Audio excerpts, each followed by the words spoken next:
How do you handle your heat? How I handle my food heat? Yeah. I like heat. Wings, I go mango habanero all day. Mango habanero, okay. They're my thing. Mexican food, I grew up on Mexican food, so. Okay, so you said you can handle your heat, right? Oh, God. Because I went to Buffalo Wild Wings. That's why you got fucking Buffalo And I Wild asked Wings. them, what's the hottest wing that you have? Hey, everybody. Thanks for tuning in to the Made in Texas podcast. I'm your host, Steve Idlett. Today, I got my buddy Alex Encinia on from College Station.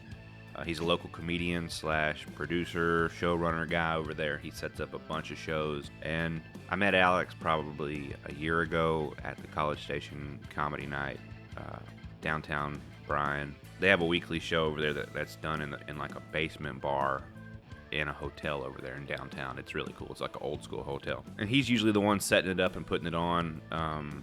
He runs all those shows, and me and him are just kind of not necessarily kindred spirits, but I like the kid a bunch. He's cool. We have the same influences, and he's just someone out there doing something. There's a lot of people who are putting their toe in the water but not doing a lot with it, and Alex is always in someone's face with something, you know. So we talk about the College Station comedy scene. We talk about the LA comedy scene coming to College Station, and he's got some shows coming up that are pretty cool. I've got the NFR gig coming up this week. So that's what I'll be doing on Thursday. If you're in Fort Worth and you hear this before then, come out to the Stockyards and hang out. I'm doing Live with Lucia. It's a show they do every year in Vegas, and they're bringing it down to Texas this year for the NFR. It's put on by Cinch, and he interviews a bunch of the rodeo contestants, and then I play a couple songs at the beginning or end or something like that. I haven't done it yet, so I don't know exact specifics, but if you're in the area, it's early. It's like 12:15, so there's a lot going on all day, so come on by. And other than that, be sure to subscribe to the podcast wherever you listen to it at. Like, comment, review, subscribe, all that stuff really helps us out. So without further ado, Alex Encinia. Close enough. I'm going to say that sounds like how I would pronounce it when I read it on Facebook. And we are in some kind of, if you've ever seen Silence of the Lambs, we're in, I'm in Alex's garage today, and there's all kinds of stuff going on here. There's like, it's half art studio, half lounge from like an airport in the 70s or something. There's a director's chair covered in cheetah, or no, that's giraffe. Hang on, I'm going to describe y'all this room for a second before we get off in it. Hitchhiker's Guide to the Galaxy. There's a lot going on in this room. There's a army helmet. If we're being honest, the garage is where you go for happiness.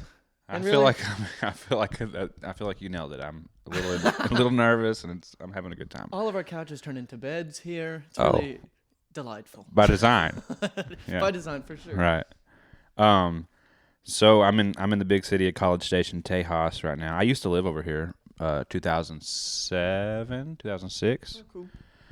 It didn't look like this, and I just like worked here for a little while at like American Express in a call center for police officers, fraternal order of police. I'd like call you and ask you for money. I think it was a scam. I'm not sure, but yeah. So we're in College Station now. But where are you from originally? I'm from Corpus. Well, I'm originally from a small town called Mathis. It's like 30 minutes north of Corpus. There's like 3,000 people there. But then, like 6th, 7th grade, I moved to Corpus. 3,000 people. That sounds like where I'm from. Do y'all have more than one stoplight? Is it blinking? Does it have all the colors? What do you have to eat in Mathis? Obviously, we have a Dairy Queen. We had one, and that shit, whoop, see you later. They went under the other day. Gone. We have a Dairy Queen that my great aunt worked at. Yeah. Aurora, shout out to her. Made the best burgers. Only Dairy Queen in the state of anywhere that I'll get a breakfast taco from. Okay. Yeah. Breakfast tacos at Dairy Queen in Mathis, Texas. There you go, people. If you're ever traveling through Mathis, where is Mathis? Is it by Corpus? It is. Like if you're leaving Corpus going to San Antonio, 30 minutes outside of it. I got you. Yeah. On 37. Just take 37 all the way. South or where? North. North. Yeah, Okay. from Corpus. I like going, like, I don't know where it is, but it's like Castroville. Do you know where that is? Nope. No? It's somewhere like from San Antonio. All of that seems South Texas to me. I don't know. Yeah. See, I grew up, anything south of San Antonio was South Texas. I love Austin. I don't acknowledge its breakfast tacos, I maybe acknowledge it's barbecue. Okay. I've had, I swear to God, top 3 barbecues in my entire life have been in Austin, Texas. Or at least one of them. Style Switch Barbecue. Have you had it? Huh, I have not. Go eat it. It's good. I'm going to try it. I always go to Green Mesquite, and I sit down by myself, and I get pork ribs. I never heard of Green Mesquite, but I have heard of Style Switch. Like I said. It's fucking good. We're on barbecue in Mathis. There was a place that opened up this last, 2 years, I think, called Butters. And it came out after, I think, being open only 6 months in the top 50 of Texas barbecues. Oh, shit. They wrote a whole article on it. It's Wow. started by somebody in Mathis. They're open. They went from open 2 days a week to now I think they're open 5. They sell out every day. It's fucking good. Sounds like a successful. It's crazy, too, business because it's venture. such a small town. Yeah. It's delicious. There's a guy I know like that. It's in Coolidge, which Coolidge is like, it's kind of where I live, and it's like there's nobody there. I don't know how many people are living. It's a 6A, or not a 6A, 6-man football team, so it's got to be really small. Damn. And there's a guy over there I know named, they got a place called Mookie's Barbecue, and he gets out there every morning. He goes Facebook Live, and he's like, hey guys, it's Mookie. I'm underneath the water tower over here in Coolidge. I'm loading up the pit, and he'll show you what he's doing every day at like 11:30. It's sold out. It's good too.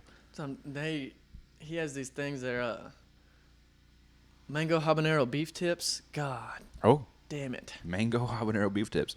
Yeah. I would eat that. The other day I had blazing. What is that shit called? Blazing buffalo burnt ends. Pretty Goodness. good. It was like pork belly burnt ends, and it was really good. Anything burnt, I'm pretty on top of it. Yeah. I love crispiness. But that's funny that you said a Dairy Queen, because like that's where I'm from. I'm from the towns that have Dairy Queens, Yeah. And and yeah, I grew up on some Dairy Queen. But yeah, our town was so unsuccessful that we lost our Dairy Queen. So now we're down. Dude. We just got a Sonic, so it's looking up. It's We just kind of saw. We have in Mathis. We had all the small town ones. We had a Dairy Queen, a Church's Chicken, and a Sonic, and that was yeah. the trifecta. We had 2 Subways in Buffalo, and I'm like, we haven't got nothing else to eat here, and we got 2 Subways. How you make a sandwich at home, you fucking assholes? I know. What can I do to get some Buffalo Wild Wings around here? This episode sponsored by Buffalo Wild Wings. Mediocre wings on a Wednesday afternoon. Hey. It's Thursday. How do you handle your heat? How I handle my food heat? Yeah. I like heat. Wings, I go mango habanero all day. Mango habanero, okay. They're my thing. Mexican food, I grew up on Mexican food, so I like green salsa, red salsa. I like the green one. Everything. The green one's really good. Tomatillo is what they say. See, okay. I don't know what that is. I think Let's that's how you get say educated tomato here, in Spanish. Steven. There's tomatillo salsa, and there's also jalapeno salsa. You ever go get like the mini tacos Are you from anywhere? Spanish? Yeah. I thought you were Jewish. Many people do. I've never met a Jewish person. I kept bragging. I know a Jew guy. Shit. I mean, if you get you talking about me, I gotta call 3 or 4 people and let them know I still don't know any Jewish people. Yeah. If paint a picture of myself real quick, how would you describe my hair, Steve? I would describe you. Well, the first time I met you, I was like, is that Moshe Kasher, And then the second time today, whenever you opened up your garage, it looks like Ari Shafir. I don't know. You look very Jewish, Yes. And I like one of those guys at least, God, Ari Shafir is my favorite comic. Yeah, he's my fave too. Moshe's. Do you know the beef He's very between them? fucking woke. I don't know. Yeah, because I do. I'm 'Cause too of involved, Natasha and everything? with the West Coast comedy scene to not be in it, Oh, man. I've been going for days about the West Coast comedy scene. And I think it's about to be the third coast comedy scene, son. It's coming to Austin, it sounds like. Mr. Rogan is on his way with a cape, it looks like. Yeah. Coming to save 6th Street, boy. I'm excited about it. And I'm excited about going to the back of the line again. Again with Austin, I love Austin. I've always hated 6th Street. I went once when I was like 20 with a fake. And It was overwhelming. It was just, it's also for guys most of the time. It's like covers everywhere. It's fine if you go. Like, if you go with a couple guys, but I took my wife one day. We're like, we'll go down to 6th Street. I was like, I do not want to be in 6th Street. I don't want to be here. And Too so many people. with being on 6th, well, not even being on 6th, but being in Austin, most of their comedy had been on 6th. Most of their venues are on 6th. All the parking sucks. Cap City Comedy closed, which was like the #1 club. I've heard about that place. What about Moon Tower? Or is that Moon a thing? Tower it's usually a Moon Tower festival, so hopefully that'll go on again. I gotcha. But I think they sometimes produce stuff also, but I haven't seen anything from them either. The only thing I really see in Austin right now is it's a place called Vulcan Gas Company. Okay. They had Rogan there a couple weeks ago. I heard him talk. Yeah, he said he went down there. So it'll be the next huge place until he opens a place. Even, and I'm not dogging nothing, but the way that I think comedy should be ran, it should be in a respected stage for comedy, to where their stage is meant to be like a club stage. It has standing room at the top, looking over a balcony. The stage isn't really good for comedy.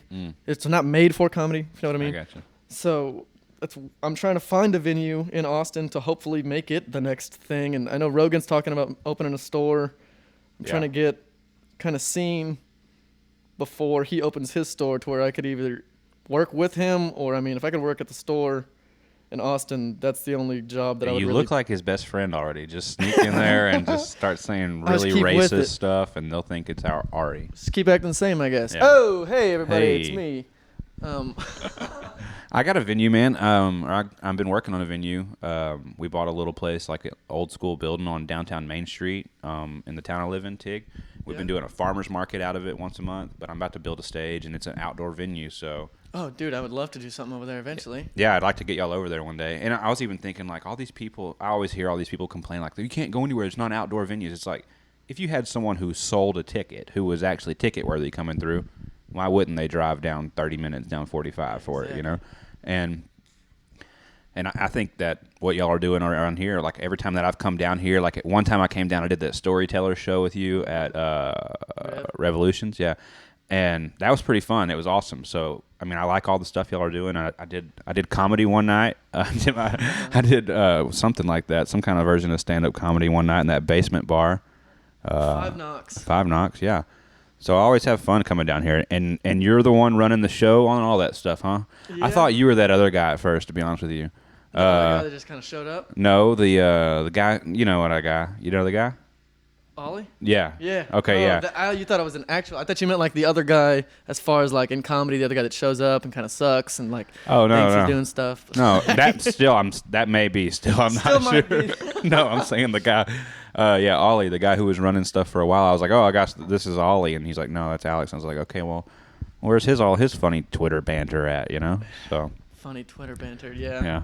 So, I guess, do you want me to get into... No, you don't got to get into it. But anyways, the whole point of that rant was that, they have a really awesome comedy scene that they're doing down here in College Station or downtown Bryan, is whenever I've been around it. But y'all moved to somewhere? Yeah, so we're still in downtown Bryan mainly, but we're across the street at Third Floor Cantina. So instead of it being like 5 Knocks, the cap for seating was like 40 people. Yeah. Cap seating-wise at third floor is 130. And standing-wise is like 280 or something like that. I got you. Yeah, I want to come out to that one night. And I've heard it's pretty cool to play music there. Like maybe it's a cool spot to jam out. You know, I don't know if crowds show up or not, but they usually do. They usually have jazz during the weekends, and from what I've known, it was whenever it was open in the 90s and 80s and whatnot. It was pretty known as far as a venue, and apparently Selena performed there. And oh shit, I definitely want to be there now. that's what I'm saying, man. Anything Especially being from Corpus, I was like, I'll take it. Oh, yeah. And apparently you're Latino, so that's double points for you now. Exactly.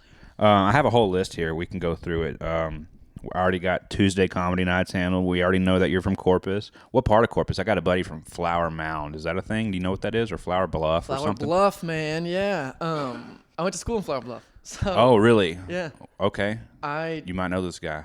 Uh-oh. I don't know. He doesn't live there anymore. It doesn't matter. So yeah, Flower Bluff it's like it's on the water in Corpus, but it's like the fishing part. Yeah, I was going to say, his dad's real into fishing. Yeah. He said it's like cool fishing. It's not the beach quite yet. You're leaving Corpus about to get into the beach, so it's like the Bay area. Okay. Yeah, everybody just fishes, and do you that's fish? pretty much it.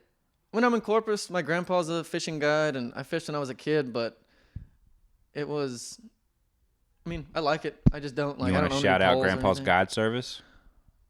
Oh, shit. That's probably what it's called. Just look Captain up Tim Johnson, I think. Captain Tim Johnson on Facebook. Look him up. That's how he books all his shit. at He's grandpasguideservices.com. somewhat racist, but he'll put you on a good red. Put you on some fish.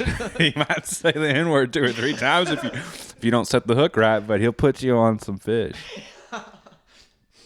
That's awesome. Yeah, I like that area down there. I definitely like it, honestly, more now that I don't live there. I didn't appreciate it as a kid and living there, going to high school there or anything. Now going back, I try to go back once a month. I try to go to the beach, try to rollerblade downtown, shit like that. Yeah, I didn't really appreciate my area at all. It was like real country, and I was like, I want to get out of here where I can go to the mall and shit, you know? Yeah. And then I moved to a town like this where I can go to the mall, and eventually I'm like, I kind of want to go back and just like hang out at the country, you know what I mean? So it's been nice here lately being back there. What'd your parents do over there in Corpus?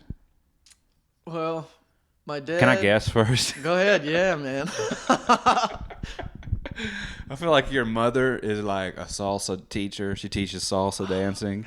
And your dad is an accountant at some law firm, something in Rothstein, you know? So you think my mom's Mexican and my dad's the white one? I don't No. fucking know. I So thought you were Jewish this whole time, so I'm just guessing somebody's got to be, you know, Southern descent. My mom just fucked a lawyer sometime down the line, and it's what happened. I don't know. You tell me. So my mom is the white one, my dad's Mexican. Wow. Yeah. Wow. Believe it or not. Good for him. So I have a bit about it. I always say I'm from the tiny town my parents had me. Get closer to that. 16 and 17, so I grew up half Mexican, half racist. You know, it's what it is. Oh shit. And racist Mexicans are racist too, though. Yeah, I've heard some Mexicans say racist shit. I've heard more Mexicans say racist shit. But my mom, being young parents, they didn't go to school. My dad was kind of a delivery driver for a bunch of different places up until probably the last 5 years. He created a baseball glove company called shit. Encinia Glove Co. Check us out on Facebook. I think I might have saw like an Instagram post or something like this from you one day, and I thought, or maybe somehow I came across this, but it's ringing a bell. You know? My dad's always been a salesman. He's always wanted to sell shit. When he finally just went for it and started his own brand, and since then, I'm about to start messing with it more and being more involved with it. With the glove company? Yeah, to where... That's cool. And our website's about to launch. They're just kind of... The thing that's hard with that is like the custom glove builder. It takes so much to get it done. But anyways... Can you pick what kind of leather you want? If I'm like, hey, I want this sucker made out of stingray, you know, can we don't have stingray yet. We have alligator, cowhide, kip leather, Japanese kip leather. Wow. We have this selection. This turned into a whole thing like about Alex's grandpa. He's selling a lot of his family services all of a sudden. I'm plugging everything. If you didn't know, it's a family of entrepreneurs. Hell yeah, I like it, dude. I'm a entrepreneur myself. But now, so my dad, mainly, he's a realtor now. He's doing pretty good in Corpus. But they're so young, it's funny because I have another bit about it. I basically just grew up with my parents, so we started doing whatever we wanted a couple years ago. So my mom... still doesn't do whatever she wants, but she's worked just a regular medical job for 15 years or whatever. My dad really sent it the last few and creating his own shit, which is pretty cool. Yeah, that's awesome. And it's so niche. Like, that is perfect. You know, like, if you're looking for a glove, you know what I mean? Like, I would never probably buy a glove, but there's such a demographic looking for gloves out there. And there's that for everything, you know? That, and our main thing is we're trying to, show that, like, you don't have to be Wilson or some name brand amazing glove company that sells $300-$400 gloves to have good leather gloves. Yeah. And so we try to keep everything at a good price to where we're able to give away gloves during Christmas. We've given away gloves to kids that have shitty gloves that just need new gloves. And we really can't lose from it, so it's pretty cool. Oh, that's awesome. Yeah, that sounds like a lot of fun too. And it is so niche, and it's like perfect. It's so perfect. You know, the other day I was listening to somebody, I don't remember who it was, but they were talking about shorties. Did you know about like that? It's a skateboarding company. Yeah. You know how they started or not? Nuh-uh. They were like, hey, we want to get in the skateboarding game, you know? And they're like, how do we do that? And they said, well, you know, like, we want to make decks and stuff and have people ride our boards, you know? And they're like, well, that's not possible because they want to ride Tony Hawk's boards. They want to ride, you know, Stacy Peralta or whoever's boards, right? Mm-hmm. Or Tony, whatever the dude's names are, right? I saw Lords of Dogtown once. But they said that how this company started is they just got all the bolts that you would get for like a truck, like to go from the trucks to the actual board and the bolts that hold the wheel on. That's all they did. They went to Home Depot, bought a shit ton of these bolts, repackaged them, called them shorties, put them for $1 or $2 extra, and put them everywhere, because they were like, what's the smallest niche we could get into this skateboarding thing, And then from there on, they just added like grip tape and wheels and bearings and shit. And now they're a huge company, like making millions of dollars. So, I mean, they got it kind of down perfectly. We're trying to move into obvious batting gloves, caps, shirts, stuff like that. But it's still so, I mean, it's all marketing and you have to give away shit before you can sell shit. Sure. So it's, I think that, and you can make some amazing, especially if you have something cool to back it up with, like a glove, like an actual product, but you can make some dope shirts that don't have anything to do with a glove. You know what I mean? That just say Encinia for sure, glove like, company on it, He threw in, for a while when the pop sockets were big, he threw in Encinia glove pop sockets with every glove and shit. So it was just... I like the way you're saying it, Encinia, like that. I'm making sure they know what's up. So I'm going to do a little short story. Give it to Encinia, it's... A lot of people don't put the I. It's misspelled on almost even every comedy poster that I send my info to. They don't put the extra I at the end. You're not telling me shit. My last name is Idlett, and they screwed it up every time I've ever been anywhere. And so the reason they don't usually put the I is because they think the N has the little tilde, the little Enya sound to it. What is that called? A tilde? Yeah, you hear that? Squiggly line above the W or something like that. Mm-hmm. Okay. Above the N. Okay. Making it go nya. I got you. I'm not on the keyboard. Okay. When my ancestors came over here, all the white people fucked up the name. So in the books, it's Encinia with an I, Encinia with no I, Encinia with an S, Encinia with 2 S's. And they're all my grandparents and shit. It's crazy. I've searched for high and low because my name has been like a questionable name my whole life. And then I started playing music and I show up and it's been like they spell it Idlettee. You know what I mean? Mm-hmm. Or they cut something out or whatever and they always mispronounce it, So I started looking up looking up more info on this whole Idlett last name. I'm the only white guy. Everybody, there's like Olympic black athletes and stuff, you know what I mean? But I don't know if I'm from the same tribe or not, I don't feel very athletic most times, If you have athletic fingers to that guitar, you're good. Hey. This leads me to my next question. Is that a permanent, your hair? Is that a perm? It is not. I'm the only one in my family that got this hair, besides my grandpa. And I'm going to keep it going to see how long I can get it, how curly it goes. I love it. It's got like a Coheed and Cambria-esque bounce to it when you move, Yeah. Do you know those people? No, that band, Coheed? Mm-mm. Oh, dude, he's like I thought it was a girl singer. How old are you? 23. 23. Okay, this is like, 8 years ago probably. Coheed and Cambria. They had this song called Welcome Home. Huh. It's like...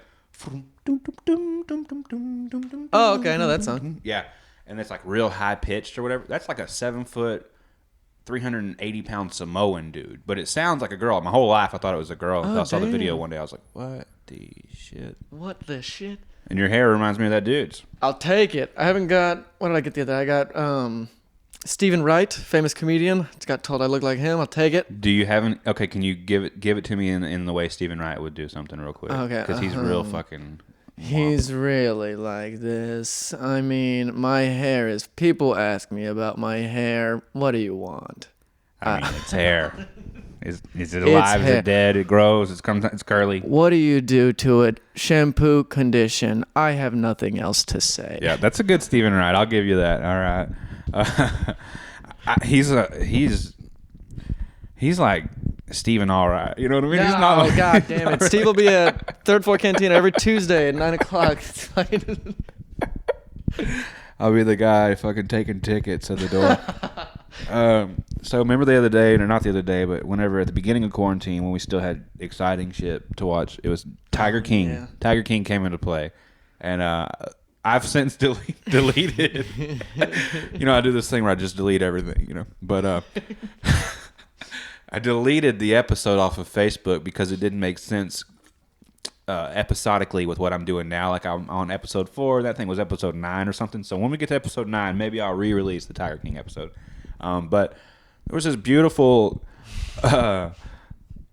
scene that Alex was part of. He dressed up like Jeff Lowe. He had on like 6 bandanas and a leather jacket and a flat bill hat, and he told us the business about Jeff Lowe. So for all the people out there, this is why you pay for the Patreon one day. I don't have that yet, but when you're like, why do we pay this dude fucking $9 a month? It's for stuff like this, so you can see a young Alex Encinia of Encinia Glove Company as Jeff Lowe and Keith Kalina. Do you know that guy, the musician, Michael Kalina? Yeah, Keith Kalina. He was Keith Exotic. He fucking shaved his stuff into like a Joe Exotic mustache, and he went full out. He had a 45 on his hip, holding a kitten, screaming about nothing. It was fun. It wasn't hard for me to get in character for Steve, or not for Steve, for fuck the fuck's his name, Lowe. For Jeff Lowe, sorry. He's my hero, but sometimes I get scatterbrained.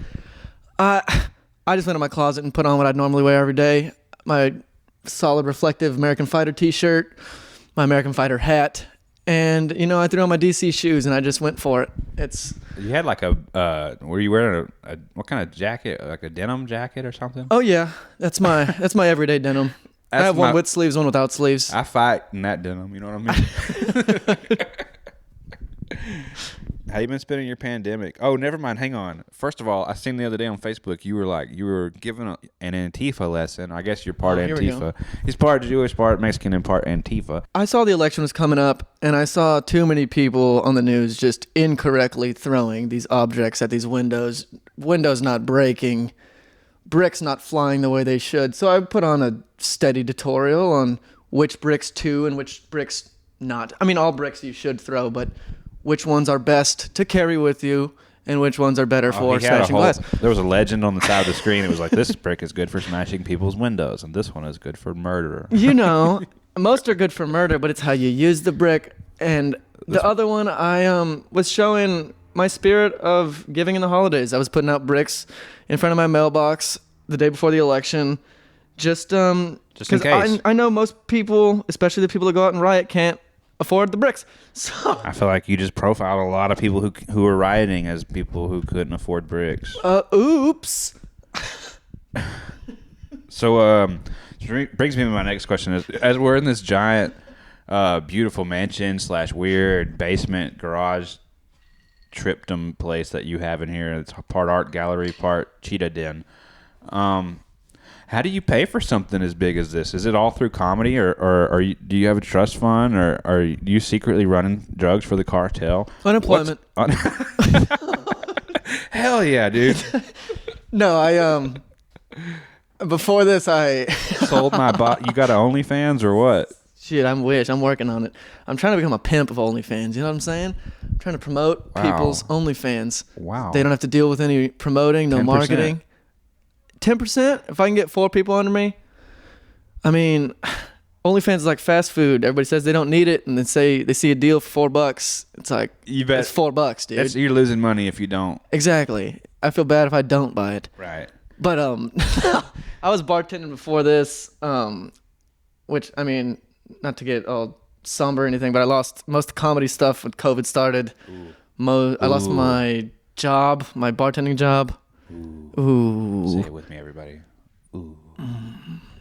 That sucks. Be sad with me. Be sad with me. No, but since then, I really, I got on unemployment, but I'm since off. I've been looking for jobs with comedy and everything. It's been real weird because I have my biggest shows coming up that I'll be able to actually do Mark everything. Norman? Yeah. Oh man, that's on the list right here. I definitely want to talk about Mark Norman at one point. I like that angry little, feisty little drunk. You know what I mean? Dude, he's cool. I can't wait to come. I'm coming to that show. I'll take tickets or whatever. I'll shine shoes or open that fucker's door or whatever y'all want me to do. He's cool. I like him. Dude, is he bringing the other one? I wish. No, I'm trying. I reached out. I don't know which one's which. I reached out to Joe also, but I don't know if it's his manager. I think they have the same manager. Mark is just a workaholic, though. They have the same voice. Huh? They have the same voice. I don't know about the same manager. I can never tell them the difference. I'm like, which one of you are funny right now? Both of them. Yeah, that's awesome, dude. I'm really excited about the Mark Norman show. I think that dude's badass, and I can't wait to come check it out. When is that? So that'll be February 18th and 19th. A twofer. Yeah, so it'll be 3 shows, 1 Thursday, 2 Friday. If they sell out, we'll add Saturday shows. Okay. But yeah, At third floor? Or... third floor Cantina in Bryan. The tickets went live today. I heard Selena played there at one point. She's gonna be there. Oh shit. Yeah, she's making an appearance. She's opening. Yeah, so I've been working on that for, a few months now. It's been the goal at the very beginning of this was kind of with comedy, it takes 10, 15 years to kind of get seen and to be kind of professional. And that hurts. My goal was to kind of infiltrate sooner and be able to create my own stage and whatnot. And people do that. There are smarter ways than that 10,000 hours shit. Like we play a lot of shows, and there are people who are not putting those 10,000 hours in and still getting to those places that they need to be. So I think that there's that promoting and being the guy putting it on is a good way to do it. It's a good way to put your stamp. Like initially, I always have to remind myself that I initially got into it and started doing it so I could be funny and so I could be on more things. So I can't overlook myself, but I also like having Mark. I've watched Mark for 8 years before I was even thinking about comedy. I've seen him 3 times. I have a poster of him signed on my wall. Met him twice, and to be able to... He didn't make the garage? I'm looking around. I don't see it. He's in my room. Oh, wow. I got my room is a comedy den, so I have Richard Pryor albums up. I have Stephen Wright. I have 6 Bill Cosby albums, which is... I don't have those up. I don't have those. I have those just tucked under somewhere. I found a Woody Allen album the other day for $2, and I bought it. Oh, and I still feel a little bit bad about it. That's awesome. A Woody Allen album would have been sick. Yeah. I have... Now we're just getting into my collection. I have a Comedy we're just Store talking yearbook. About perverted comedians. Speaking of perverted comedians, I have Mitzi Shore's obituary. Ooh. Yeah. What about that picture of her? You know what I mean? You know the one? The big one? Ooh.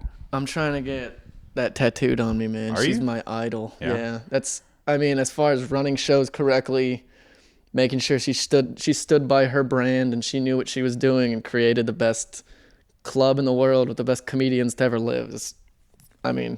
There's nobody else to really look up to for my position. It's a good role model to base your stuff off of for sure. Which brings me to my next question: are those glasses real? Yes. Are there lenses inside of them? Is that plexiglass? Lenses. What the fuck are those? Those aren't real. Believe it or not, they are. They help your vision. I know they're tangibly there or whatever, but like. No, yeah, I can't see without them. But okay.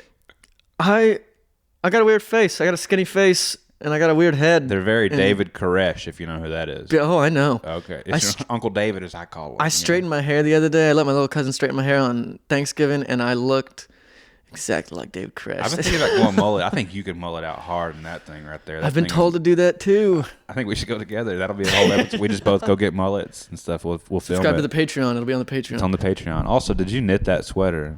I wish I did too. Shit, dude. Loves everything How do about you have me, so dude? much style? You're just literally laying around the house, and you're just still the most stylish guy I've ever seen in my life. What's going on with that? Is that a gold chain? God damn it, Alex. Yeah, I'm wearing a gold chain, and I got a wife beater on underneath. I don't know. Steve's not leaving for a few hours. Holy shit. I can't eat or drink anything that you try to give me in this fucking garage. I don't know when I'll be able to leave. You're not going to dose me. All right. Say, just look at that picture, Steve. Drink this. Good God. No way. Let's talk about gigs. I have played 100. And we do 4 hours. We do long gigs where we bring the sound equipment. We drive in from Buffalo to Houston through traffic, set up sound equipment for an hour, and then play from 9 to 1, and then go home and hate our lives. Good God. There's been horrible gigs. So bad. And it's for hours. Load-ins, upstairs, around corners, with speakers, there's literally 3 flights of stairs. Let's talk, what was your worst gig that you've had so far? You don't have to shit on the venue by any means. Just tell us, give us the experience, Worst gig. Man, that's hard. Or a bad gig, because I couldn't pick a fucking worst either. I got so many bad gigs that it would be really hard to tell you my worst gig, but I could tell you an example of some bad gigs, I've had, it's just such a variety of quote-unquote bad gigs. One time I talked to y'all were playing a Shiner's Lodge and fucking that's daycare good. and some other shit. You know, like y'all been around playing some weird places. We put on, I produced a show, and I try to not produce shows. And let me preface this: I really get it where you can. Yeah, I really harp on. I try to only put on shows at venues that respect the artists, and so I never really try to do any shows at sports bars, like real big shows, to where you have to compete with the TV, anything like that, to where like they kind of care about money more than the artist, and it's hard to find places like that. But I play a lot of those places. Yeah, so we did at the Elks Lodge, and that's basically like a VFW, and we thought it was going to be a hell gig. There was about 8 elderly people there.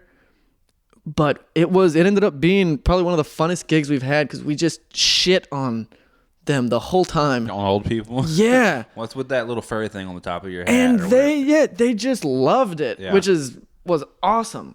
I mean, I've had gigs with comedy. It's so funny. They've had no entertainment in those Elks Lodges and stuff for years. Like, they go in, they smoke cigarettes, they talk shit, they play dominoes. Oh, they treat us so good, yeah. So whenever they're probably like, this is so fun. You know? Yeah, for real.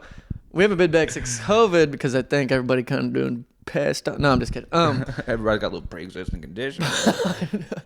I've had a gig in Corpus where, like, again with stuff not being ran correctly, where it's like it's in an Italian restaurant and nobody's taking tickets and nobody knows that there's even a comedy show supposed to go on. So you get up, and I remember just on purpose because it kind of irritated me. Like, I did a period blood joke and referred to somebody's marinara while they were eating in the front row.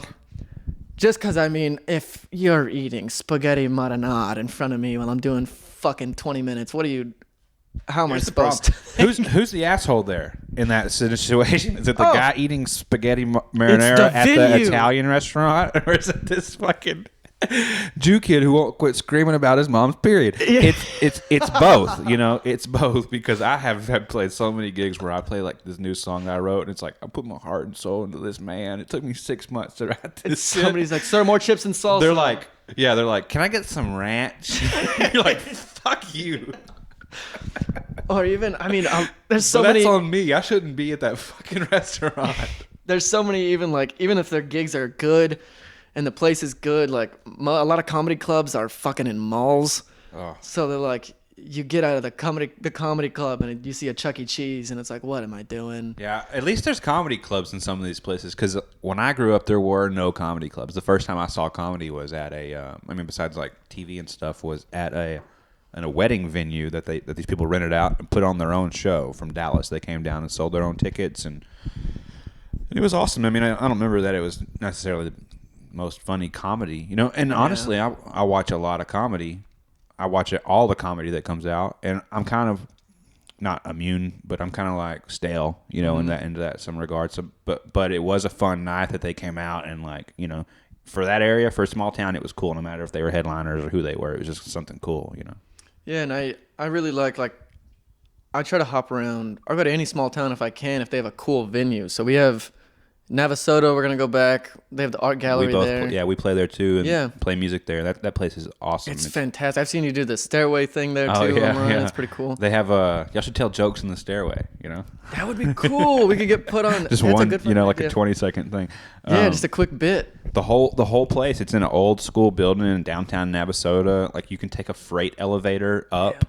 Put all your gear in a freight elevator that moves, and it's real shaky and shady. Her husband owns the antique store underneath it. Yeah, and she turned the top area, or most of it, into an art gallery, and it's just wall-to-wall couches in there. That's your only option for seating is couches, and they sell wine and beer and craft beer, and they've been doing comedy night there, and you bring over how many people, like 5 or 6 or 7 people or something? Yeah, bring about 7 or 8 comics usually. We'll each do probably about 15 minutes, and then... I mean, it's usually only a crowd of about 10, 15 people, but I mean, in Navasota, in those small towns, they're so thankful most of the time that we're there that we're treated like we're Bon Jovi coming through town. It's hard for me to check my ego there sometimes. Or not there. I'm not saying that's place, but I'm just saying, like, in a place where you say, oh, there's 10 to 15 people there, you know. Sometimes my ego will overwhelm me there. I'll be like, oh, my God, you know, like I'll almost be embarrassed for myself too much, you know, to enjoy it. But those are some of the best gigs because they're like they'll get like kind of intimate, or people are actually listening. You know, they're not ordering salads and shit. You know, they're actually like paying attention to you. So I played a gig back the other day, and it wasn't to very many people. Like over the course of the night, I think there was 40 people. You know. Yeah. And we're talking like 15 to 20 at a time, but they were all right there and like with it, you know, and that makes a fucking difference. And I see a huge parallel in music and comedy. Like every time I listen to any of this stuff, I'm like, it sounds just like my life, but for comedy. Like when I'm listening to these podcasts, you know. They always say like, I wish I could do any kind of music or play instruments. Also, they always say comics always wish that they could be musicians. Yeah. Musicians always wish they could be comics. Right. Yeah. I think acoustic act is a good. You can do a little bit of both because you got to sit there for 4 hours. You know, you got to entertain somebody for 4 hours, and it ain't all gonna be fucking. You got to be able Willie to talk. Nelson songs, you know. Yeah, you got to tell stories and stuff. That's some of my favorite people. They sit there and tell a long-winded ass story beforehand. You know, I've never thought of that aspect of music. So the way I know it's totally different with music and comedy, but I've never performed music in front of anybody. So the difference that I see is like with a small crowd, even in music, which I don't know, but in music, if you don't get a response, or like the crowd almost knows to respond at the end of a song, they're like, oh, the song's over. Even if they weren't paying attention, they the still song kind of clap. ended, and it's like a, you know, innate thing in their brain. You know, Yeah, like song's over. Pavlovian response to clap. You know, If in comedy, if it's a small group of 10, 15 people and they're just not interested or they don't think it's funny. So many people think that they can just talk, or think that like, well, I don't think it's funny, so why do I have to pay attention? Right. It's like, well, you still got to respect the guy. Unfortunately, it's 100% both ways too, because it'll be like, I've had that 100 times. You know, where it's just like, it could be a small crowd, but if you can't capture them, you know what I mean? Yeah. And that kind of goes, I always look back on it myself, like, where am I responsible for that sometimes, you know? Because I want to play some bullshit that I like to play, you know? Mm-hmm. But I know if I play a certain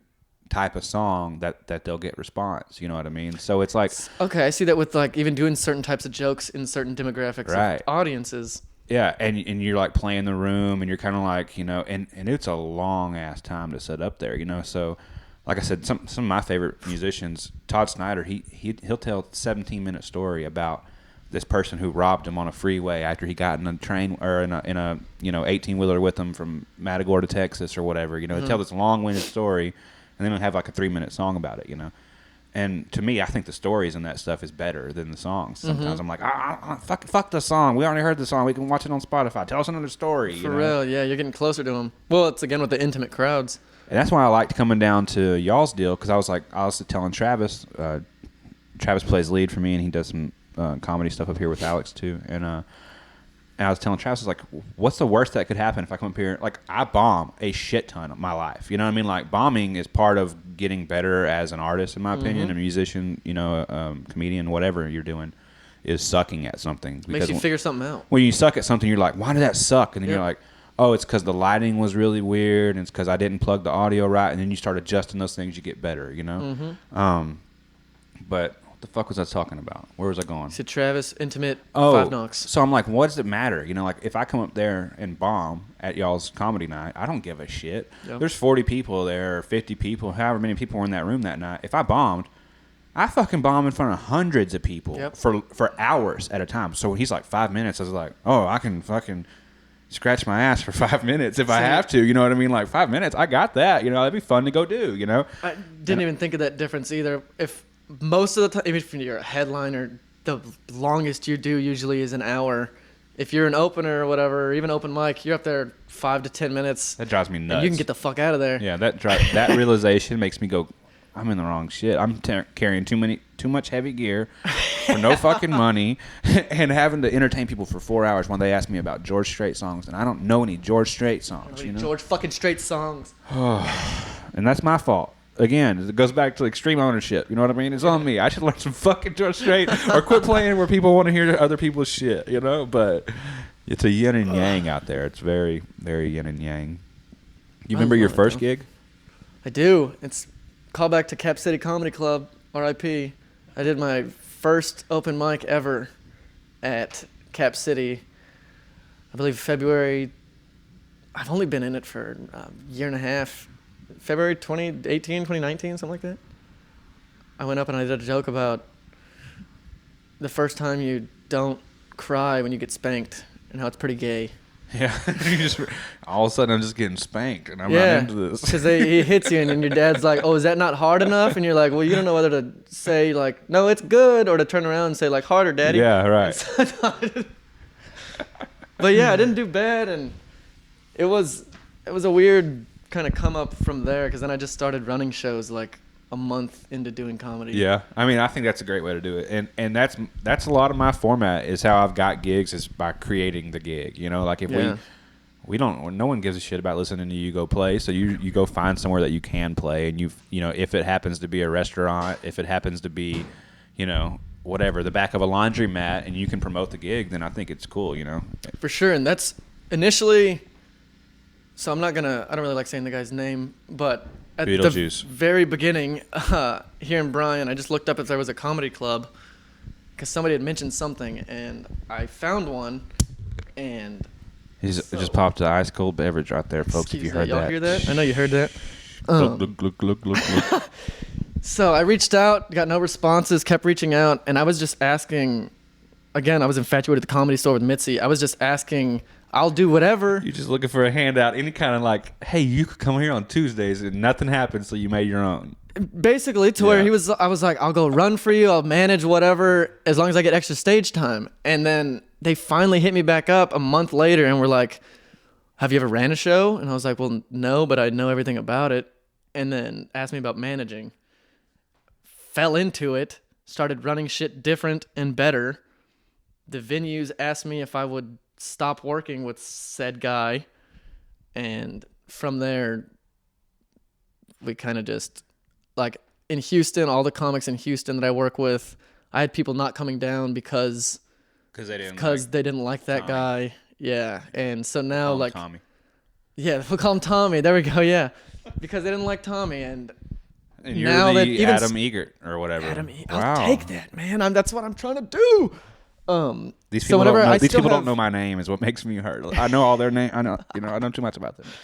That's what I'm saying. I would love to sit down with Adam Egert. Goddamn. But yeah, I still have comics that come and that are like, I'm just making sure Tommy's not here anymore, right? I'm like, yeah, man, it's just me. I've had to kind of restart it. That's why I did it in another name and everything. Rubbing their shoulder. It's okay here. It's okay here. And I'm like, hey, man, you're safe. We pay correctly. You're respected. But I love it. The audience's approval is sick, but having respect of fellow artists is kind of what I do it for, and so they can get respected stages and shit. Yeah, I'm still looking for a little respect myself. RESPECT. You know what I'm saying? Respect with a K. You don't know? Wow. Put a little respect on my name is what that one. Are you a cook? Do you cook anything? I feel like you either don't cook a fucking thing at all, or you make a mean omelet. Which one is it? Do you have a specialty? I love chili. I've been making chili like from the ground up with the cumin, all the shit. You know, you're in it. I'm in it. What do you do? So I don't really like things that take a long time to cook, but You seem like a microwavable macaroni kind of guy. I love cooking, man. Honestly, last night I made buffalo chicken pasta. Ooh, that sounds good. It was fat. I had it for lunch right before you fucking offered to bring me wings. I did. Yeah. I make good fajitas. I'll put them up against anybody. I love when you say Spanish words because you get all fucking authentic on me. Fajitas. Yeah, because I'm not gonna switch to fajitas, man. Or what else did I say earlier? I'm not gonna say Encinia. I'm not gonna do that. Damn old fajitas, man. I'll tell you what. Man. I mean, you look at me, you got nothing else. You're not gonna guess that I'm Mexican, so I gotta say the words right. I believe it. Yeah, and that gives you a little bit more street cred when you start putting that little. Or I go to a Mexican restaurant, I'll order all in Spanish. I'm like, yes. Oh, you're fluent. Well, I'm fluent ordering at a restaurant. Like. Oh, okay. You just read. Oh, numero dos, please. I can have conversation. Not conversation. I can order things. I can ask questions. But if somebody tried to conversate with me, I'm gonna respond in English. Okay. Because it's gonna take me 4 minutes to think about it. Yeah. I know some key words that could get me in trouble. That's what I'm saying. What I mean? I'll pick words out of the sentence. And I'm like, oh, okay, keys, tables. Keys are on the table. Sweet. Okay. So, but nothing's just all generalized good cook, nothing special. Sorry. Huh? You don't have a fucking one thing that you're like, when you bring the hose over, you're like, there's some hose in this house. I'm putting chili up in this hose, or whatever. And I love grilling. So grilling. I'm a grill dude. If I go to somebody's house, I'll offer to bring the meat and do everything, but I like doing everything with it. So I'll make the fajitas. You hear that? I'll get the jalapenos. The pickled jalapenos and you do kind of sound white when you sound like a white guy. When I try to over enunciate it, yeah. I do. But yeah, so I'll make my own poppers. I'll make the fajitas.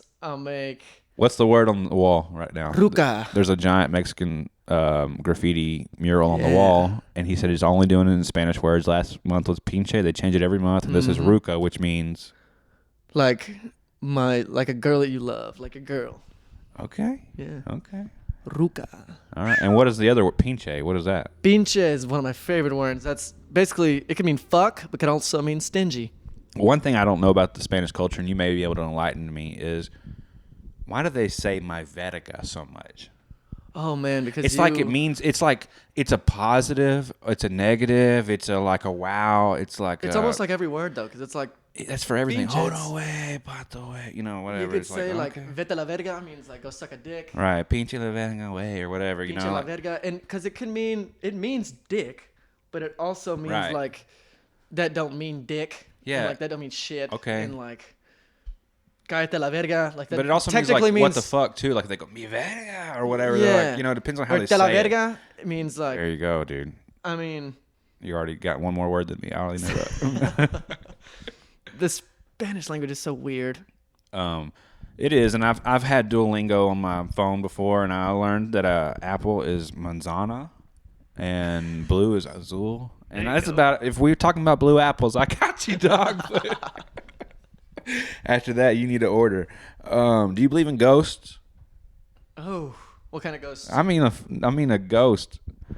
I mean a freaking ghost, dog. Like a fucking Like this house looks like it could be haunted ghost. And a ghost? Man, what a question. I don't know if I do it. I'm not scared of ghosts, but I think like spirits hang out in places. But hang on, so like if you're walking through this place, you're not scared of it, but you got this vibe like there's a ghost there. Do you walk quicker, or do you just, no? I don't believe in ghosts, so I'm not phased. See, I don't not believe in ghosts. Okay. You couldn't convince me that they didn't exist. You could probably convince me that they exist more than they didn't exist. You don't have any ghost stories or any kind of anything that would lead you to believe, or does your grandmother, does she see spirits? Does your abuelita, does she? Oh, well, that's see the ghost spirits. There's the ojo. You know what that is? I feel like it's a like the ojo. I think that's how you say bear. That's how you say ah. Oh, that's also. But yeah, that's okay. Ojo is like the all-seeing eye. What is it? Ojo is like it's basically whenever you'll hear Mexicans whenever they come up to your kid and they're like, sorry, I just had to touch, like you're so cute, like Mexicans have to touch you or have to touch that thing. If they don't touch it, learning a lot about Alex's childhood. Yeah, you hear that? If they don't touch you in your certain secret place, they they don't have to go to jail. What do you know? There you go. No, if they don't acknowledge it, you basically jinx them and you give them the ojo to where ojo's bad luck. Yeah, it's like it's almost it's basically bad luck. Yeah. It's like a bad juju or something like that. It's voodoo, bad juju, whatever. So my little brother, we think he got juju. You can't say that right. It's Jew. Yeah. Gross. My little brother got what we thought was the ojo when he was a kid, and it was just he's veiny everywhere, like very pale, got 104 fever. Can I stop you? No. All right, go. He's in his crib, right? And my great aunt comes over, right? Mama Hope. And she this shit better be recording. She comes over and she was like, all right, everybody leave the room. We leave the room and she goes into the room, cracks an egg in this does this ceremony, right? Cracks an egg in this little plate. Chicken. Yeah. So she cracks a raw egg in this plate, says a prayer, puts a broken a broken toothpick in the shape of a cross over the egg, puts it under his crib. Fried that bad boy goes to sleep for the night. Next day, it's fucking fried, bruh. And he wasn't sick anymore. And so I don't know if I believe in ghosts, but I believe in that shit. So I said, do you believe in ghosts? You're like, I don't believe in ghosts, but let me tell you about the ojo. Dude, I mean, I love it. I like, hearing your weird Santeria shit. Like my grandmother, she poured tequila on a chicken. That's awesome. So yeah, I mean, I guess that's ghosts. That's a good enough answer. I was gonna ask you about UFOs, but I don't know what the fuck you'd say on that one. What do you think? Aliens? UFOs? Yeah, aliens been had around. I think I might have seen a UFO before. It's either that or a weather balloon. Is like in the middle of the night, and but no aliens got out of it. But I did see something that was unidentifiable, and it was flying, and it's obviously an object. See, I'm very I don't trust my eyes, so bro, looking even if I them, did see something, I'd be like, I'm probably seeing shit. Like that's nuts. Yeah, I got you. But I also don't think the government would ever disclose that we found UFOs, and whenever they tried to, nobody really gave a fuck. So yeah, I can see that. Let's go back to your grandma and your oho. I was told that your family calls you Frank. Oof. That you were molested as a child.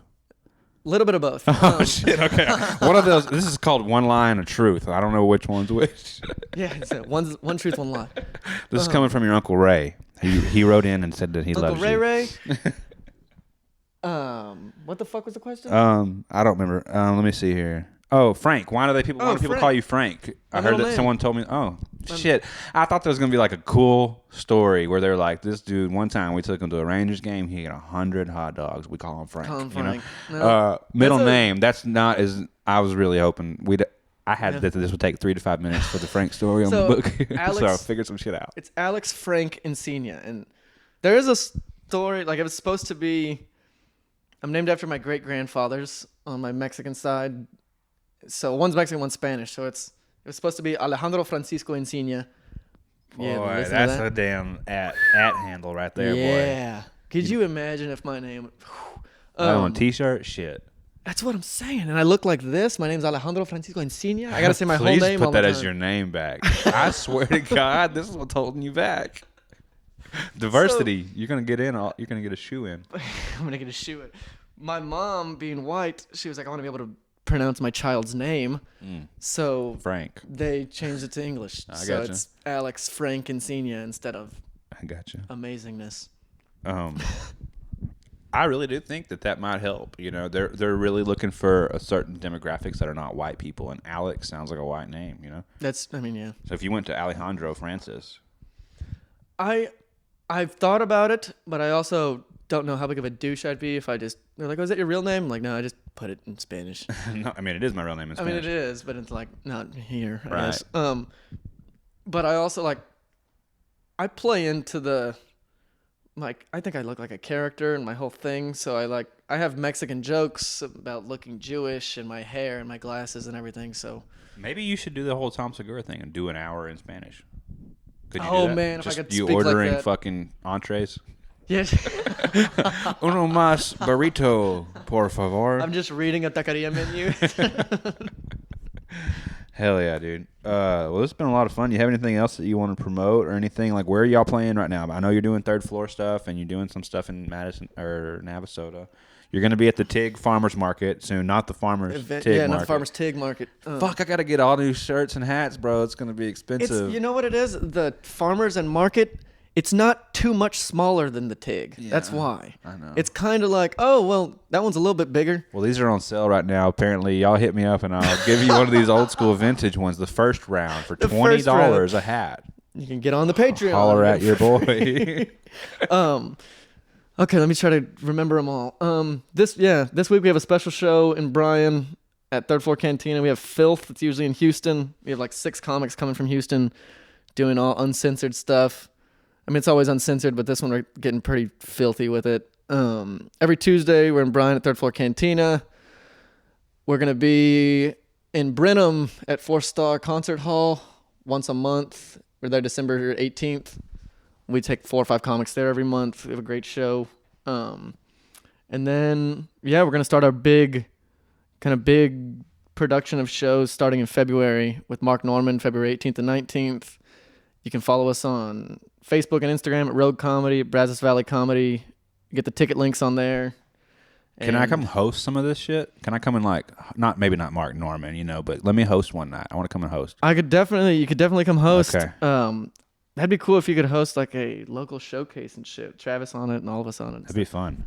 For sure. I've been wanting to come up here and figure out some way to like sit in on the green room and like talk to y'all before y'all go out for like, you know, or whatever. Like just like, I don't know, just a way to get more content mainly, you know, but also to showcase everybody in bullshit, you know. Dude, Tuesdays, man, our show starts at 9 and we get down there at like 7. We have a green room at this place, and even if we don't, like we go downstairs, we fuck around. Come to the Navasota show too. That we're gonna be there December 11th. That'll be really fun. Yeah, no, cool. Sorry, not December 11th. Sorry, we're gonna be there December 17th, the day before. Okay. Brenham. We're gonna be everywhere that week. It'll be fun. Any last minute advice for any new comics? And not. I know everybody says stage time. Just get on stage. I agree with that 100%. But let's give a little more direction than that. Like, you're a new comic wanting to do this. Yes, you have to get on stage to do it. But also, things to consider would be.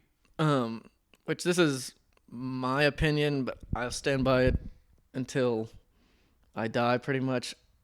Do what you think is funny. And I think if you do that on stage, and if you stick by that, and you don't play to... I don't want to say don't play to an audience. Sometimes you got to do crowd work. But if you don't play towards a certain demographic, if you don't play towards a certain thing, and you just do what you genuinely think is funny and what you would actually laugh at, I think it's way easier to be on stage. It comes way more natural, and the crowd can feel that. And don't lie. I hate the fucking... You can do whatever you want, write whatever the fuck you want, but god damn it, do I hate the people. So I broke up with my girlfriend last week. But you didn't even have a girlfriend the guy since hasn't fucking had a 8th girlfriend. grade, dork. Yeah. And everybody fucking here knows you're a liar. We know you ain't got none, dude. You slip up once, and now you're just... Everything happened today. You know, come on, bro. Come on. Know.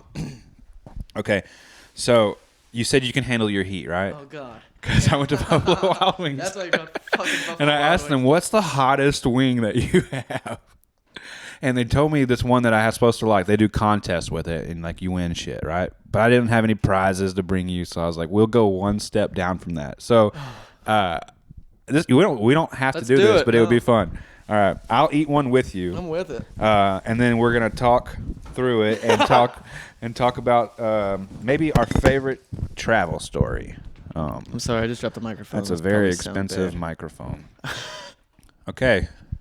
All right, these are called wild, and they're not the farthest on the round, but they're close. Okay, are we eating the whole thing?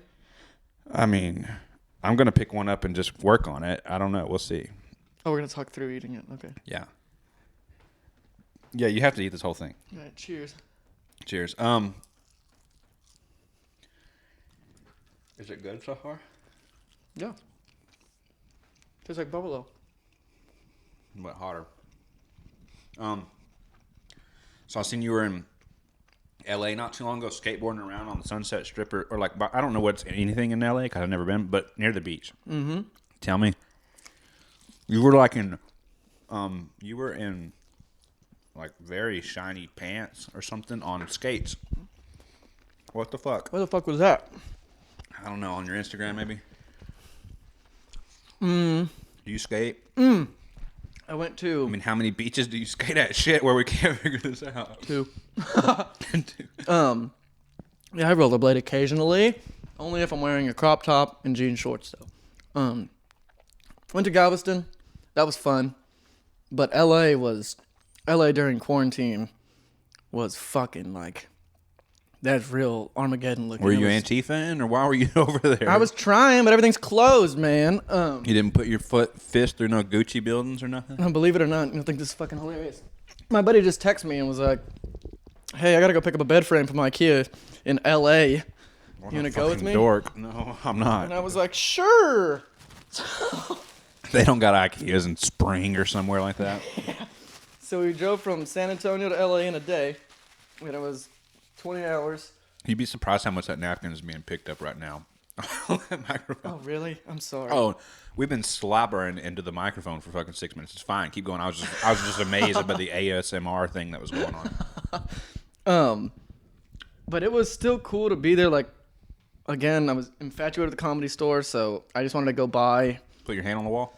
Or see any names or anything? Get out? I had been before. I went a couple years ago with my buddy, and... it was the best trip I've ever gone on. I went on a Tuesday, got there 2 hours early, bought the tickets early. I sat front row in the original room, and I saw Joe Rogan, Sebastian Maniscalco, Kevin Nealon. I met Theo Vaughn. You want to pick up all those names you just dropped, or what? I'm trying. Hey, Theo Vaughn, please come do Made in Texas podcast. Joe Rogan, please come do it. Kevin Nealon, I would love to walk with you on your hiking YouTube show. I probably won't be able to make it very far, but I would love to talk to you on a hike. And also, who else did you say?